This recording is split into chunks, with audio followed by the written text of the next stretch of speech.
Paulo aos Coríntios, capítulo 9, aleluia. Do versículo 24 ao versículo 27.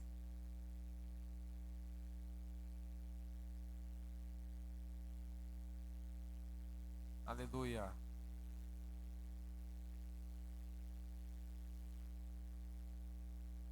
Obrigado.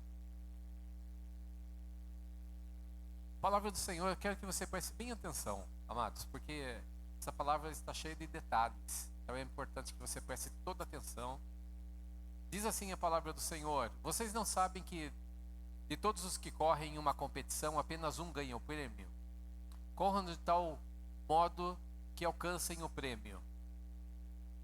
Todos os que competem nos jogos se submetem a um treinamento rigoroso para obter uma coroa que logo perece. Mas nós o fazemos para ganhar uma coroa imperecível. Sendo assim, não corro como quem corre sem alvo e não luto como quem esmurra o ar.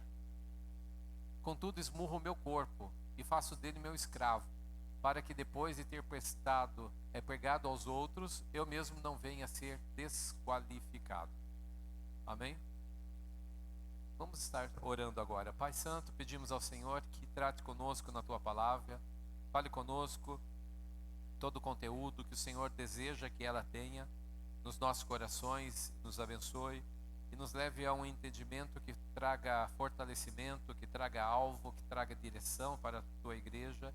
Sejamos abençoados em nome do Senhor Jesus Cristo. Amém. Amém. Podem se sentar, meus amados. Aleluia.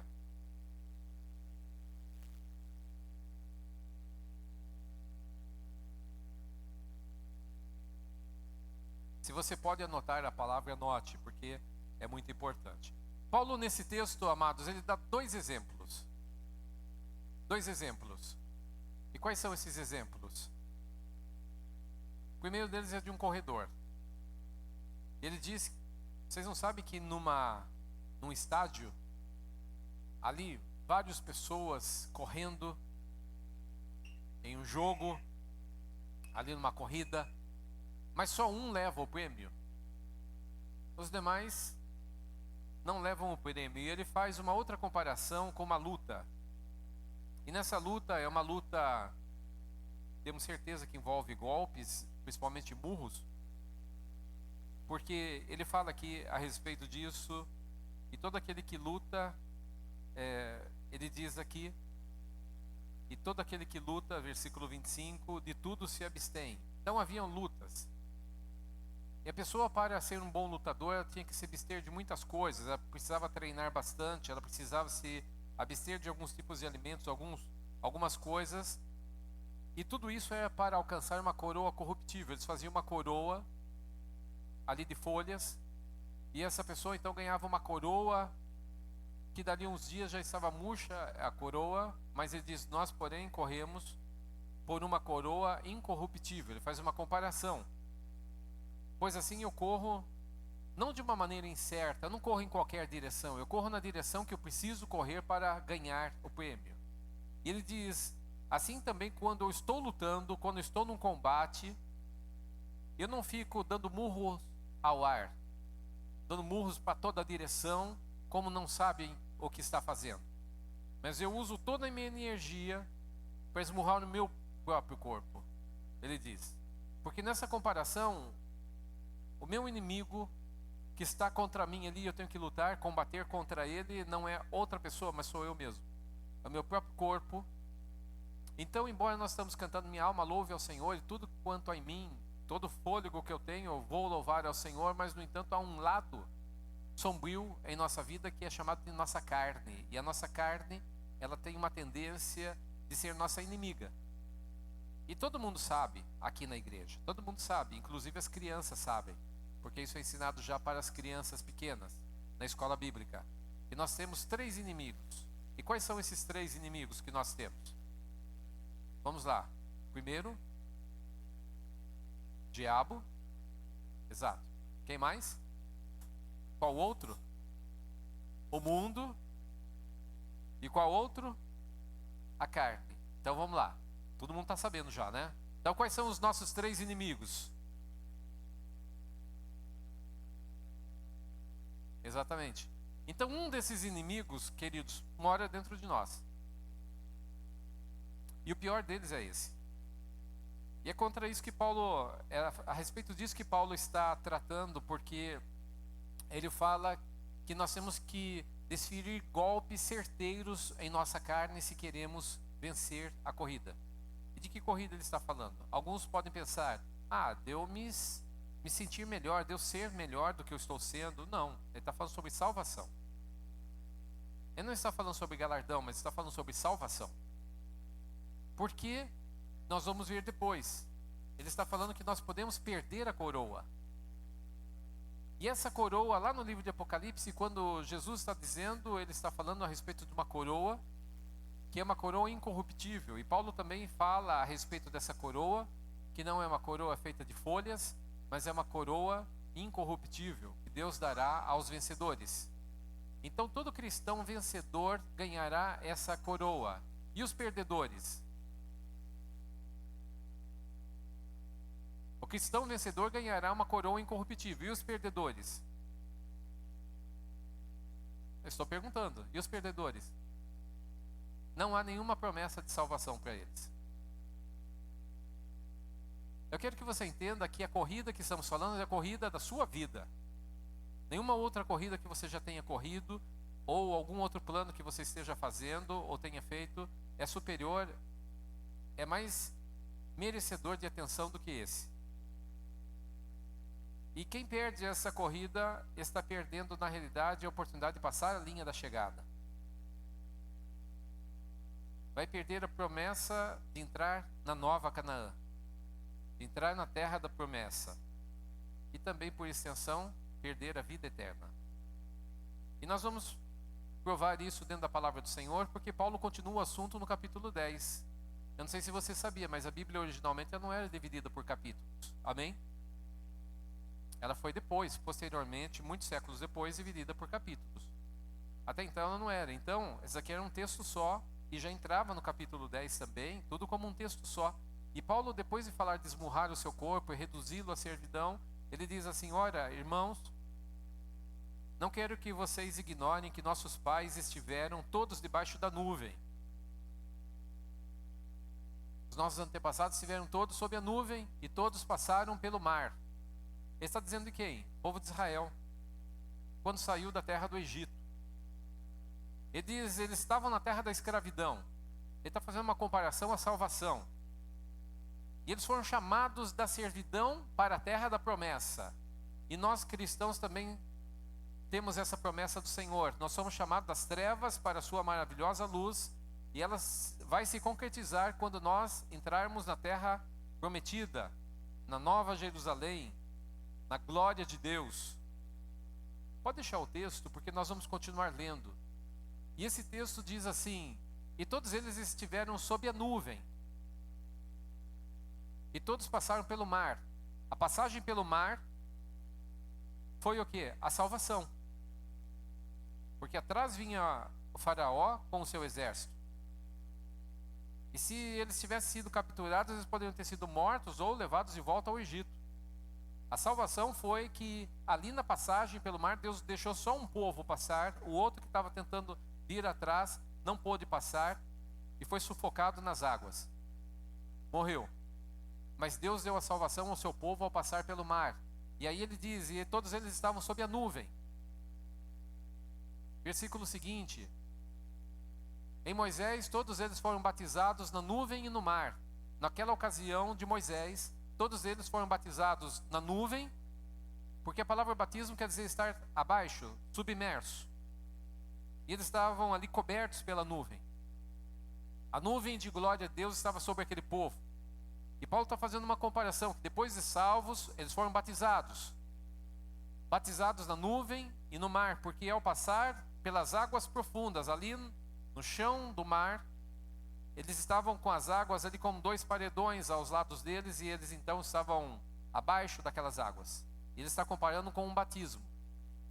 Versículo seguinte, está dizendo que depois de passar pela salvação, depois de serem batizados, todos eles agora comeram do mesmo alimento espiritual. Mesmo alimento espiritual. A princípio está falando do maná. Todos eles comeram do mesmo pão que caiu do céu. Mas também está se referindo à presença e à glória de Deus que os acompanhava. Versículo seguinte: e beberam da mesma bebida espiritual, pois bebiam da rocha espiritual. Moisés bateu na rocha e saiu água. 2 ocasiões, em lugares diferentes, aconteceu um episódio parecido.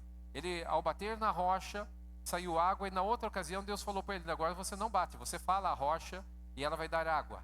E saiu água em abundância. De um lugar seco, onde não tinha uma gota de água, ali sai água, e a Bíblia diz que essa rocha simbolicamente era Cristo, que os acompanhava no deserto. Então ele está fazendo uma comparação, que eles foram salvos, foram batizados, comeram do mesmo maná, eles beberam da mesma água e da presença de Cristo que os acompanhava. Contudo, Deus não se agradou da maioria deles. Por isso, os seus corpos ficaram espalhados pelo deserto. Então, olha a comparação que Paulo está dizendo. Eu estou esmurrando o meu corpo para eu não ser reprovado. Porque Israel foi reprovado, na sua grande maioria, no deserto. E ele está fazendo uma comparação com a igreja. Ele compara com a igreja, ele diz: não acho que nós somos melhores do que eles. Porque eles passaram, em princípio, pelas mesmas coisas que nós estamos passando ao abraçar Jesus. Nós também passamos, deixamos o Egito, nós também passamos pela salvação, nós também fomos batizados, e também nós recebemos do maná espiritual, e também nós recebemos e bebemos da água que é Cristo, da sua presença. Aqueles que beberem da água que eu lhes der nunca mais terão sede, disse o Senhor Jesus. E essa palavra, ele se refere ao Espírito Santo que nele está, que ele dá em abundância, e as pessoas que têm Jesus não têm sede. Então ele está fazendo um paralelo entre os israelitas que passaram por essa situação e foram reprovados, e ele diz: olhem para eles e prestem atenção neles. E o texto continua: essas coisas ocorreram como exemplos para nós, para que não cobicemos coisas más como eles fizeram. Aleluia. Então nós temos aqui, o título dessa mensagem é Esmurrando o Meu Corpo. Eu quero falar um pouco a respeito de alvo e disciplina. Jesus é Senhor, é maravilhoso, Deus é fiel, Deus é amoroso, a sua salvação é perfeita, mas tem um problema: eu. Tudo de Deus é perfeito, mas em relação a mim, eu de prontidão aceitei Jesus, o recebi como meu Senhor e Salvador. Mas há algo dentro de mim que luta contra isso diariamente. E é diferente em você? Então vamos ver, porque Paulo agora ele vai descrever algumas características. Mas nesse texto de alvo e disciplina que Paulo está dizendo, ele diz para que nós tomemos cuidado para não sermos reprovados, enquanto também estamos na nossa caminhada nessa terra.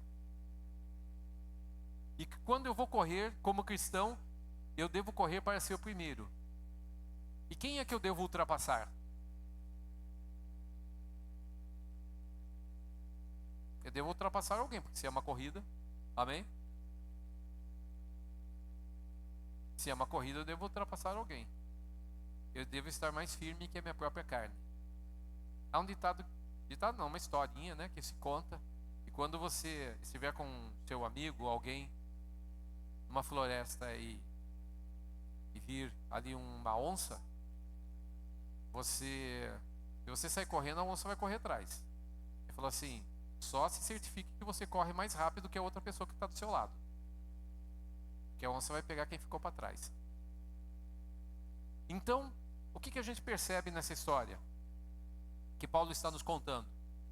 Que eu devo correr e deixar a minha carne para trás, superá-la. Devo superar os meus próprios obstáculos. É contra mim mesmo que eu estou correndo. Eu não estou correndo lutando contra os meus irmãos de fé. Deixa eu correr mais que o Neto, deixa eu correr mais que o Aderli, deixa eu correr mais que o Juscelio, porque se eu for um pouco melhor que eles, então eu vou receber a salvação. Não, não é disso que o texto está falando. O texto está dizendo que eu tenho um inimigo contra mim que está correndo junto comigo, que se ele correr mais rápido que eu perco essa corrida.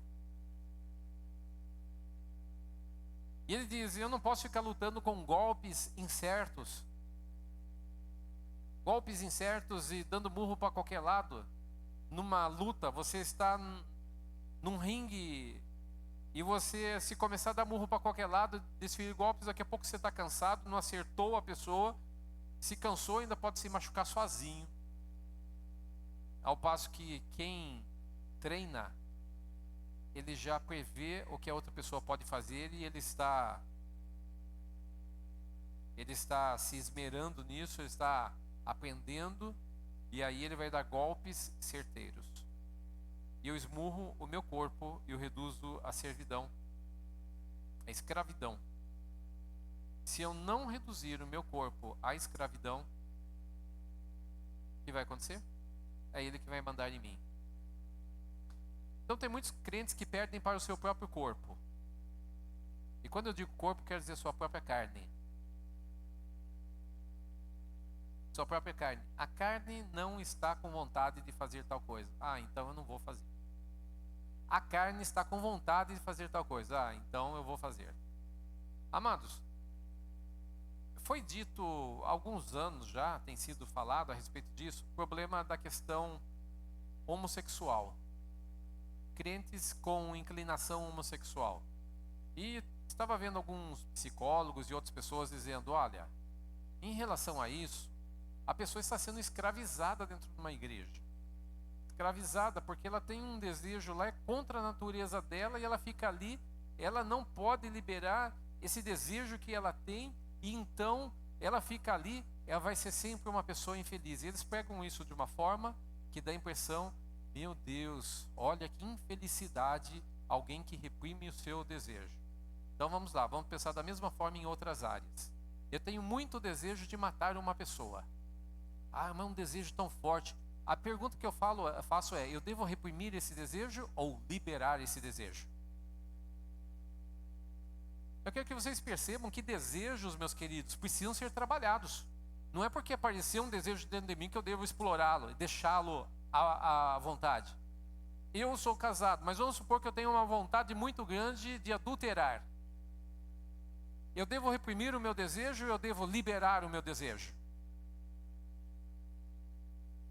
A questão é que quando nós nos entregamos ao Senhor Jesus, nós percebemos que nós temos desejos dentro do nosso coração, que eles vão aparecer, quer você seja cristão ou não, quer você seja já de muito tempo com Jesus ou não, eles vão aparecer, mas a questão é o que você faz com esse desejo. Dentro dessa, entre aspas, teologia mundana, você deve liberar o seu lado dos desejos, porque senão você vai ser uma pessoa fracassada, vai ser uma pessoa trancada e daí vai. Mas não é assim que funciona. Eu tenho muito desejo de roubar o meu patrão. Nossa, é um desejo tão forte. Eu devo deixar isso acontecer ou eu devo aplacar os meus desejos?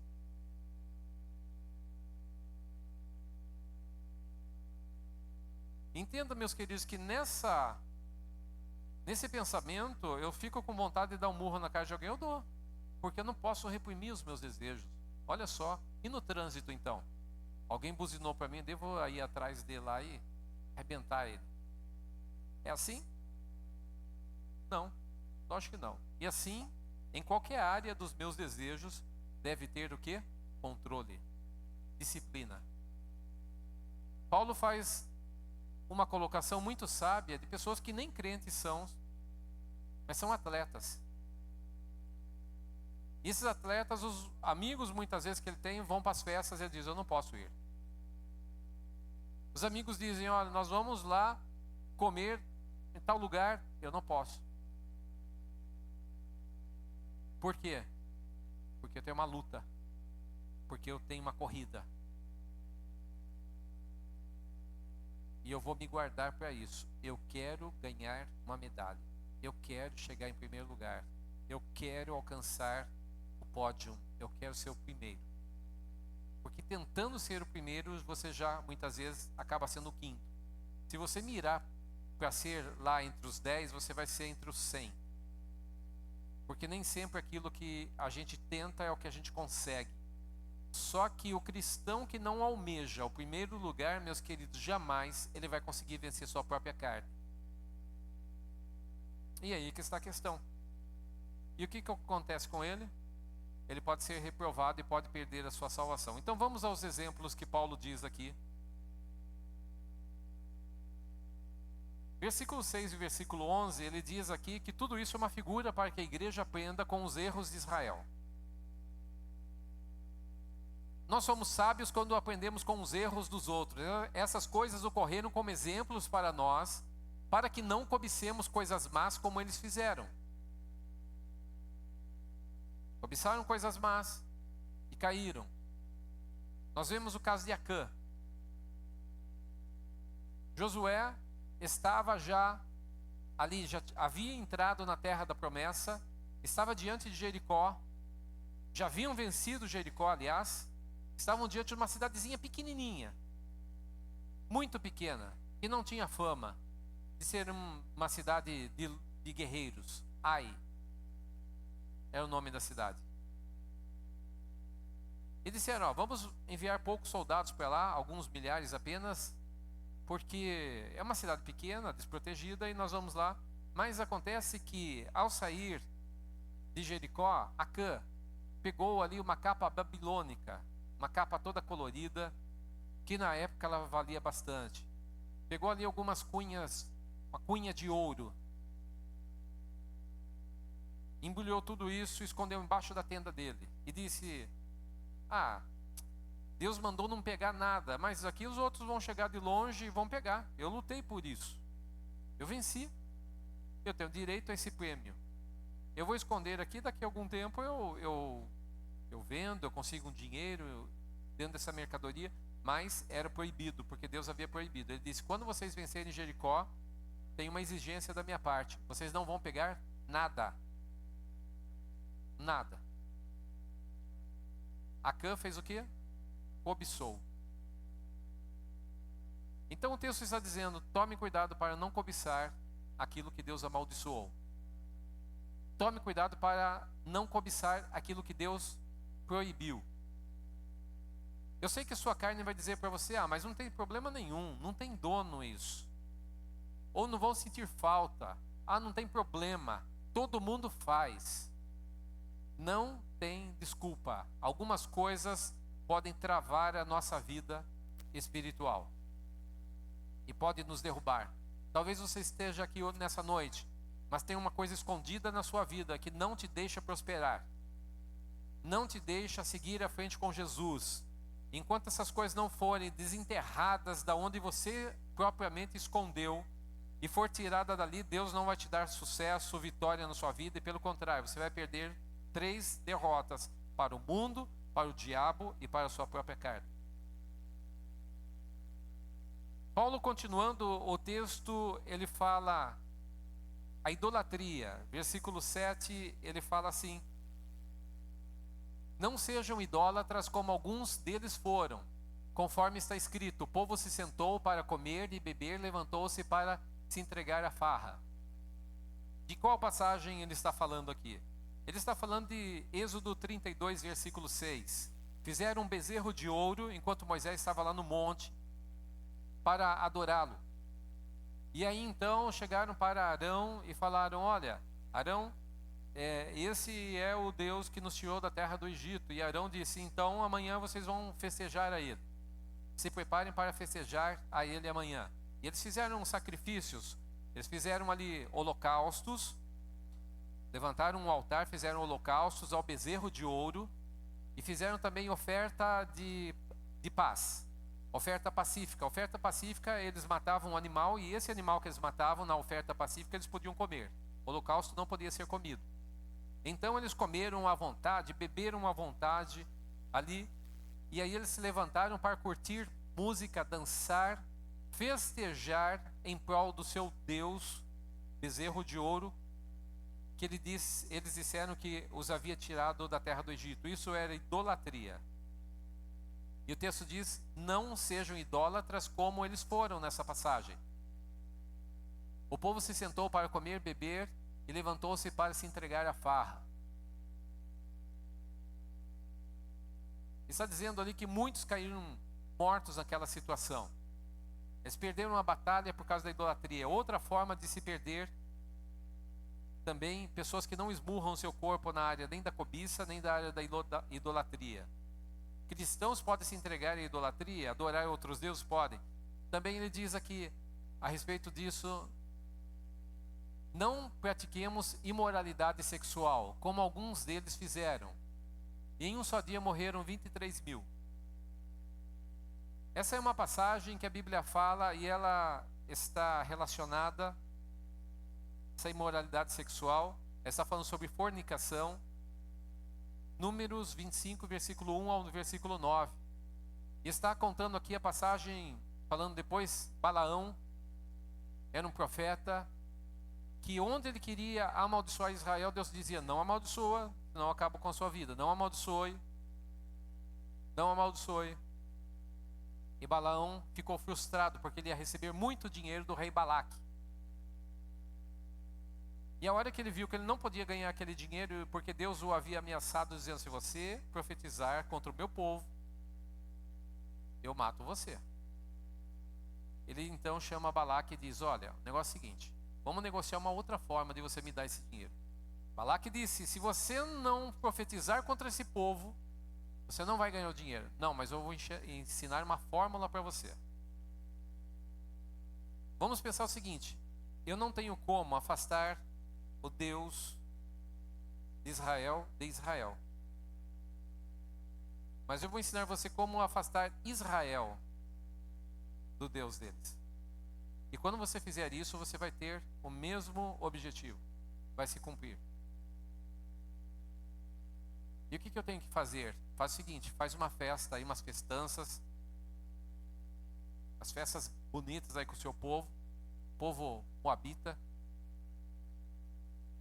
Pega as moças mais bonitas, os rapazes mais charmosos, e põe ali na fronteira com Israel.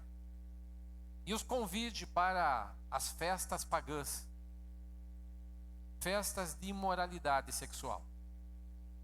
Eles vão ali sacrificar a Baal, e aí então eles vão poder ter a relação sexual que eles quiserem.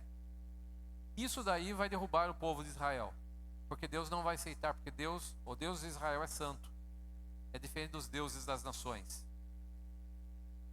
Então essa passagem vem daqui, que quando esse povo então se entregou ali à fornicação é relação sexual entre pessoas não casadas. Esse povo se entregou à fornicação, Deus derrubou milhares deles ali.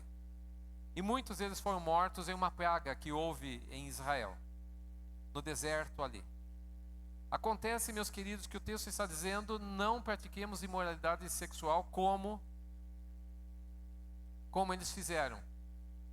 E depois lá no livro de Apocalipse, Jesus também, quando ele aparece para ali João e fala sobre as igrejas, ele fala a respeito de ter dentro da igreja pessoas que seguem a doutrina de Balaão, que ensinou a pôr tropeços diante de Israel. Pessoas que dizem não tem nada a ver. Pessoas que muitas vezes incentivam outras pessoas na área sexual, que é uma das áreas do nosso país, por exemplo, é uma área realmente que tem derrubado muitas pessoas.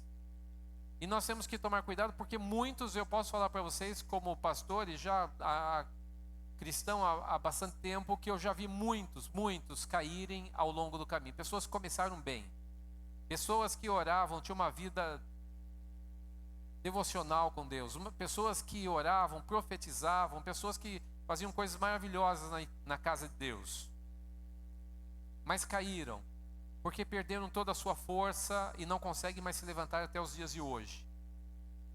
Depois ele diz, além disso daí, ele fala a respeito, versículo seguinte, um outro ponto que pode derrubar o povo de Deus: tampouco devemos pôr Cristo à prova, como alguns deles fizeram e foram mortos por serpentes. Então ele diz que Cristo foi posto à prova, porque Cristo estava lá no deserto com Israel. E quando ele fala a respeito disso, ele está falando a respeito da ingratidão. E eles difamaram o Senhor. Números 21, versículos 5 e 6. Esse aqui dá para ler, que é um texto mais curto. Números 21, versículos 5 e 6. Diz assim o texto: E o povo falou contra Deus e contra Moisés: Por que nos fizeste subir do Egito para que morrêssemos nesse deserto? Pois aqui nem pão, nem água há, e a nossa alma tem fastio, está farta desse pão vil. Que pão vil que eles estão falando? Maná.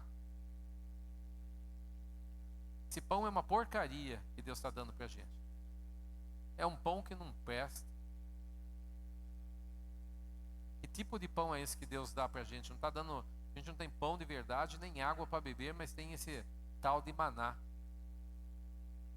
E quando eles fizeram isso, eles se levantaram contra Deus e contra Moisés. Mas o texto de Paulo está dizendo que eles se levantaram contra Cristo, porque é ele que estava ali.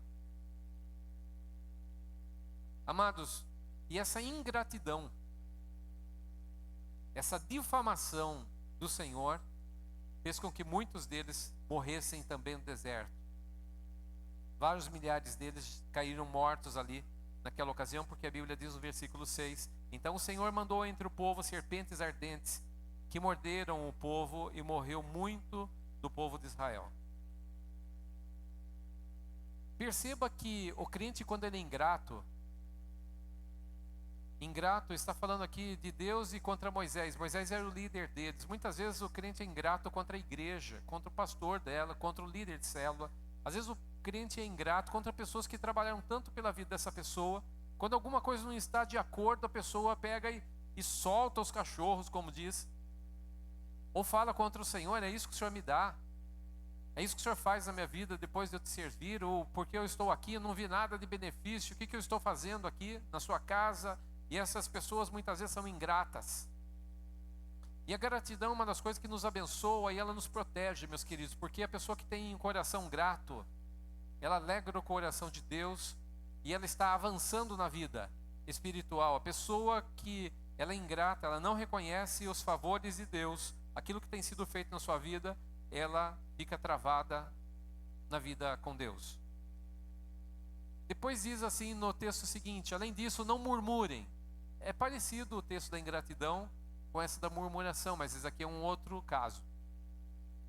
Como alguns deles murmuraram e foram mortos pelo destruidor, ou pelo anjo destruidor. Aqui está falando sobre Números capítulo 16, do versículo 41 ao 50. Nessa passagem,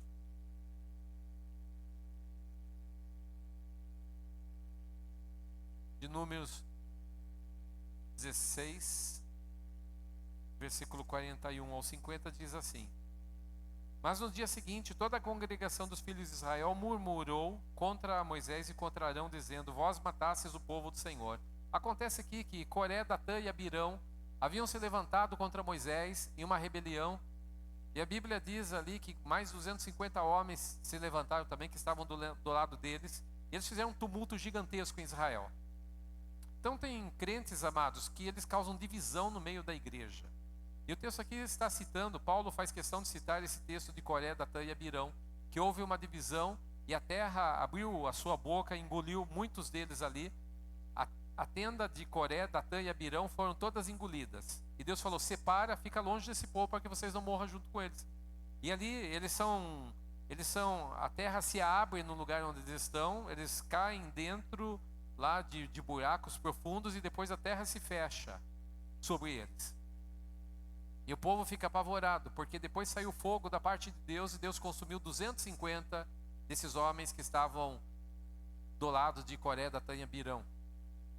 E o povo fica apavorado. E no dia seguinte ele se levanta e diz: vocês estão matando todo o povo de Israel. Um dia morrem não sei quantos mil, outro dia morrem mais não sei quantos mil. Vocês estão matando tudo. Esse Deus é um Deus que mata todo mundo. E é por causa de vocês também. E nessa ocasião, mais uma vez, se tornou uma murmuração. E Deus falou assim: sai do meio desse povo, Moisés e Arão, para que eu mate todos eles. E aí Moisés dá uma ordem para Arão: pega o seu incenso, seu incensário, e vai lá e apresenta no meio do povo, para que a praga pare. Porque Deus havia dado uma praga por um anjo destruidor, e já milhares deles estavam mortos. E a Bíblia diz que então Arão estava entre os vivos e os mortos, apresentando incenso diante do Senhor, pedindo a misericórdia de Deus, para que Deus não acabasse de vez com aquele povo, porque era um povo murmurador, um povo teimoso, um povo de coração duro, um povo que realmente não sabia dar valor para as coisas que Deus estava fazendo na vida deles. Então Paulo está dizendo: o crente que é murmurador, olhem para esse texto e aprenda, porque tem crentes murmuradores, meus queridos, que correm o risco de não entrar na terra prometida, cair ao longo do deserto, porque nada está bom para ele, nunca. E o que acontece é que essa insatisfação contínua dessa alma doente pode fazer com que ela não consiga correr a corrida que está proposta, e ela não consiga atingir o alvo, porque ela é murmuradora. E Paulo está dizendo: isso daí também tem derrubado muitas pessoas dentro da igreja, porque é um sinal para a igreja. Ele diz, e o versículo seguinte, ele confirma novamente que isso é um sinal para a igreja. Essas coisas aconteceram a eles como exemplos, e foram escritas como advertência para nós, sobre quem tem chegado ao fim dos tempos. Então a minha pergunta é: o que nós devemos esmurrar em nosso corpo? Nós devemos esmurrar tudo isso daqui que ele está dando como exemplo. Às vezes eu sou um crente, amados, que eu sou murmurador, eu não controlo a minha língua. Se eu não me esmurrar, reduzir o meu corpo à servidão, às vezes colocar um esparadrapo bem forte na minha boca, talvez eu não consiga vencer. E eu preciso esmurrar o meu corpo, reduzi-lo à servidão, mostrar para ele o lugar dele, para que eu possa ser classificado, para que eu possa vencer essa corrida. Paulo diz no versículo 12: e olha, não é porque Israel caiu que vocês são melhores do que ele. Assim, aquele que considera estar em pé, cuide-se, para que não caia. Olhe para quem está do seu lado e diga assim: tome cuidado para que você não caia.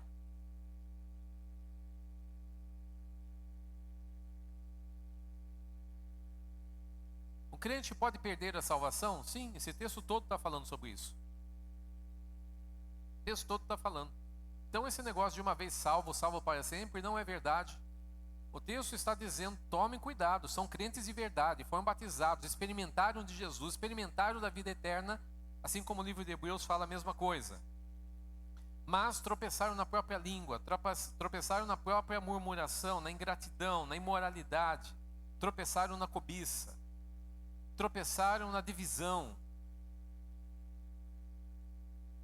Versículo 13 diz assim: agora, depois de Paulo dar várias chicotadas, ele dá um alívio para a gente.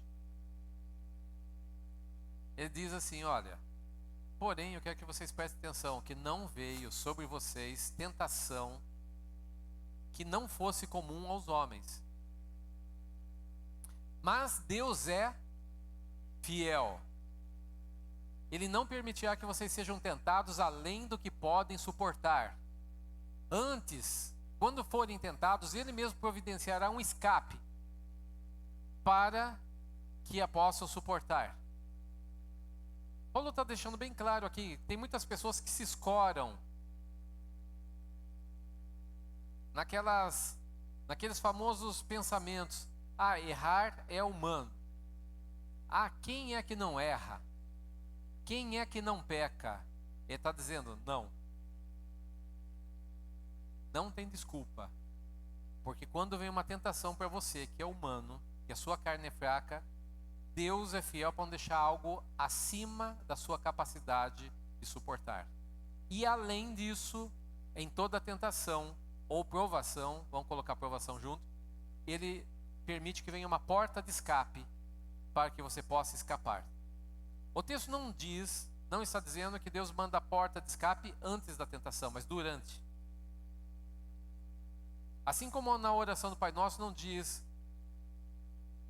para que Ele nos livre das tentações, mas nos livre de cair nas ou durante as tentações. E essa palavra da oração do Pai Nosso, amados, ela é interessante porque a ideia não nos deixe cair nas tentações.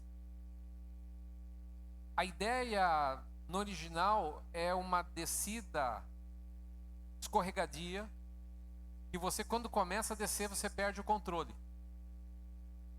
porque ela é escorregadia. Então algumas pessoas brincam com o pecado, e o texto está dizendo, Jesus diz assim, olha, o Pai vai fazer com que no começo da descida vocês tenham segurança e possam segurar e não ir adiante. Agora o crente que vai descendo, e ele já não se segura mais, aí ele cai na tentação, porque a tentação é escorregadia, é um terreno perigoso.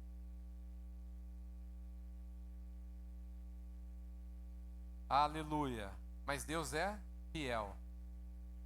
Eu quero que você entenda que a fidelidade do Senhor, amados, ela é acima das nossas limitações. Ela está acima da nossa infidelidade. Ela está acima de qualquer outra coisa, porque Deus permanece fiel. Ele é fiel. Então, eu quero perguntar para vocês: vocês acham que um crente que tem promessa de Deus na sua vida, essa promessa vai se cumprir? Sim ou não?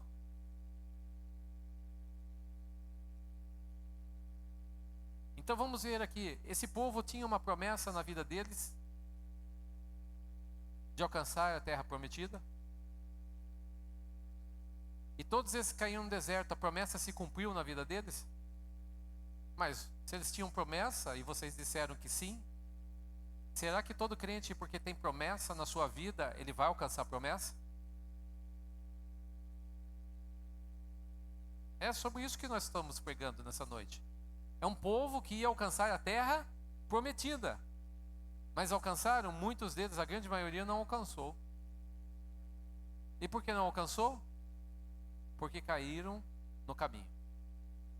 Mas a promessa era real? Sim. Deus, porventura, é infiel porque eles não alcançaram a promessa? Deus continua sendo fiel. Mas eles não obedeceram. E o crente, quando desobedece, amados, ele perde o direito à promessa. Ele perde o direito à promessa. Então tem uma música aí: não morrerei enquanto as promessas não se cumprir. Quem tem promessa não morre não. Ué, é verdade a letra dessa música? O que se dizer para essas pessoas aqui? Quem tem promessa não morre não? Morre sim. Muitos ainda vão para o inferno com a promessa sobre as suas cabeças, porque não alcançaram a promessa. Deus é infiel? Não.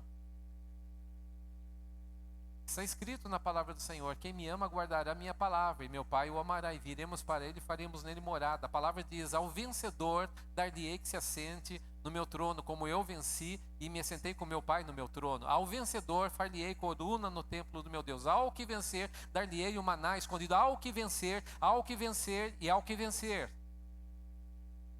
Jesus não diz nenhuma palavra. Ao que ficar em segundo lugar, ao que ficar em terceiro, quarto ou quinto lugar, dar-lhe-ei.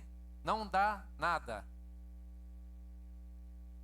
Eu quero que você entenda que Deus, quando olha para você, Ele está contando com você como um vencedor. Deus não espera uma segunda posição de você. Você diz: pastor, isso é duro. Não, eu estou falando que essa segunda posição é em relação à sua própria carne. Porque diz Romanos capítulo 8 que o crente que se inclina para a carne herdará o quê? Morte. Então ele perdeu a corrida contra sua própria carne. Ele não foi vencedor. Mas o que se inclina para o lado do Espírito herdará o quê? Vida e paz. Mas Deus é fiel no meio das tentações. Agora, Paulo está falando a respeito de uma coisa muito interessante nesse texto, amados, porque eu quero pegar só mais um versículo, que ele está falando aqui no versículo 20. Tinha um problema muito sério na igreja de Corinto.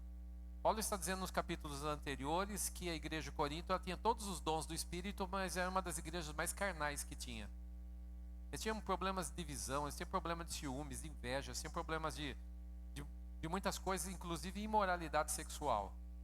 E um dos problemas da imoralidade sexual é que tinha festas famosas de idolatria lá em Corinto. Eram famosas as festas. E alguns crentes participavam dessas festas com coisas sacrificadas aos ídolos.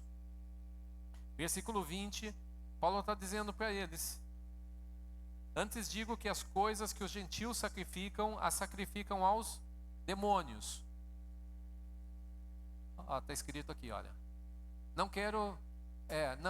Quero dizer que os sacrifícios dos pagãos ou dos gentios são oferecidos aos demônios, não a Deus. Eles não têm noção do que eles estão adorando e acabam sacrificando então a demônios. Por isso, não desejo que vocês tenham comunhão com os demônios. Por quê? Porque eles iam nas festas pagãs. Irmãos, algumas festas estão no meio da nossa sociedade brasileira. E muito crente vai no meio dessas festas que são pagãs. Ele diz, não tem nada a ver. Mas é isso que Paulo está dizendo aqui? Não, ele diz, tem a ver sim. Há coisas que estão sendo oferecidas a demônios, mesmo sem saber, são a demônios que estão sendo oferecidos, porque são festas pagãs, porque elas vão estimular princípios fora da palavra de Deus e da carnalidade. O povo de Corinto estava entrando nessas festas e Paulo diz, vocês não podem beber o cálice do Senhor, que é a ceia, versículo 21, e do cálice dos demônios, porque o cálice quer dizer comunhão. Vocês não podem tomar o cálice do Senhor na ceia e depois tomar o cálice dos demônios. Não podem participar da mesa do Senhor e da mesa de festas dos demônios, ou das festas pagãs. E Paulo vai ensinando, vocês têm que discernir o corpo de Cristo, vocês têm que discernir que vocês estão no corpo de Cristo, são o corpo de Cristo, e que o Espírito de Deus habita em vós. Aí vem o capítulo 11 que ele fala, por isso há entre vós muitos fracos e doentes e muitos que dormem, porque não sabem distinguir o corpo de Cristo, porque é uma carta só e ele está desenvolvendo o assunto, que é o texto da ceia. Pense nas coisas que você está fazendo, e ele está dizendo, você esmurra o seu corpo, você o reduz à servidão, tem reduzido alguns pensamentos seus e tem dito, esse pensamento não admito na minha vida, não admito. Irmãos, porque se o crente não está disposto a esmurrar o seu corpo e reduzi-lo à servidão, ele vai perder a luta contra si mesmo, contra a sua carne, e ele vai ser desclassificado. Mas Deus não está chamando pessoas para desclassificação, mas para ser vencedor, alcançar o primeiro lugar. Corram de tal forma que você leve o prêmio, porque só um leva o prêmio, ele está dizendo. E quem é esse um? Quem é esse um? Quem pode levantar a sua mão e dizer, eu sou esse um que vai ganhar o prêmio? Eu sou esse um que vai ganhar o prêmio. E você não tem que ter dó da sua carne. Ela tem que chorar. Para que você não chore. Ela tem que chorar. Às vezes nós temos que falar. Meu corpo, você não vai fazer o que você quer. Minha vontade tal, minha preguiça, minha idolatria, tudo isso que aparece dentro de mim não deveria estar aqui, mas se está, eu não vou deixar me dominar. Não me deixarei dominar por nenhuma delas. Corra de tal forma que você alcance o prêmio. Lute, não como alguém que está desferindo golpes no ar, mas alguém que está esmurrando o seu próprio corpo e mostrando para ele quem manda. Porque reduzir a servidão ou a escravidão, você está sendo senhor do seu corpo e mostrando para o seu corpo quem é que manda. Eu não sei se você está entendendo o que Deus está falando nessa noite. Amém? Quero te convidar a ficar em pé, meu querido.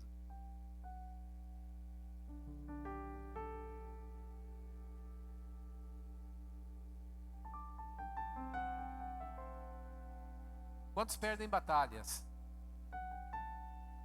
contra o vício? Porque vício se torna vício quando ele é contínuo. Práticas, pensamentos, hábitos, desejos.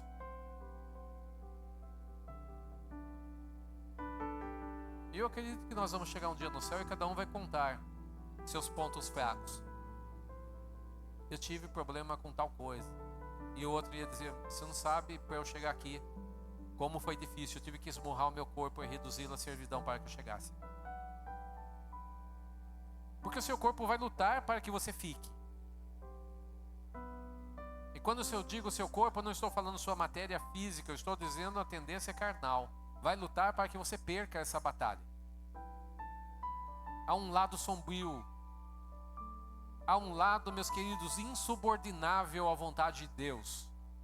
Que se não for por força, você não vai herdar o reino de Deus. Tem que aplicar força e vontade, determinação e disciplina, como um atleta que sabe o que está fazendo. Não como um crente que simplesmente se deixa levar ao vento, à vontade dos outros e às opiniões das redes sociais. Você não foi chamado para ser levado pelos ventos das opiniões das redes sociais. Você foi chamado para ser guiado pelo Espírito de Deus, por sua voz. Você foi chamado para ser guiado pela palavra de Deus, e ela é lâmpada para os meus pés e luz para o meu caminho. Não importa qual é a tendência do mundo, que o mundo está pregando, ensinando, qual é a moda do momento. A questão é que eu devo ver se essas coisas não estão me desclassificando e me empurrando para fora do caminho do Senhor. E cada um tem o seu dilema, cada um tem a sua história, cada um tem os seus perrengues, cada um tem a sua situação difícil, mas é necessário que cada crente, até o último dia da sua vida, independente da idade que está, quer seja uma criança mimada, quer seja uma pessoa já de idade, mas meus queridos, todos nós estamos lutando continuamente contra a nossa carne, mas graças a Deus que nos dá a vitória por Cristo Jesus, o nosso Senhor, que Ele colocou em nós o seu Espírito que nos dá a vitória. E Deus é fiel porque Ele tem aplicado a sua fidelidade, porque você sabe que há um problema e que há uma tentação que você não pode suportar. Deus manda uma porta de escape para você. Deus manda uma porta de escape. Sempre há uma porta de escape para aqueles que são do Senhor. Nenhuma tentação sobre-humana. Sempre Deus permite apenas algo da sua estatura, algo dentro daquilo que você pode suportar, e mesmo assim Ele envia uma porta de escape.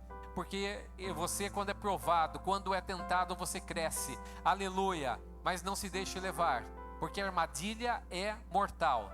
E Deus quer te livrar da morte e fazer herdar a vida. Eu quero pedir que você levante a sua mão.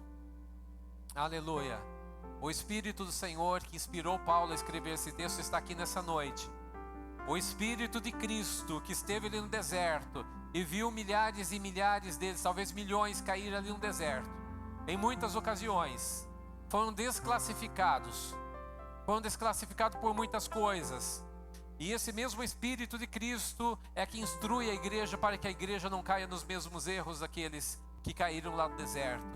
Mas o Senhor está aqui nessa noite falando para a igreja do momento, que Ele nos chamou para sermos vitoriosos e para que nós lutemos.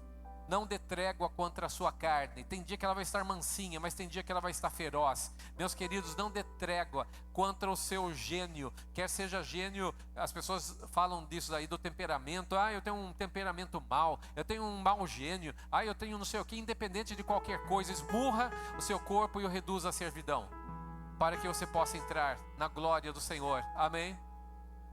Amém? Quantos recebem essa palavra nessa noite? Aleluia.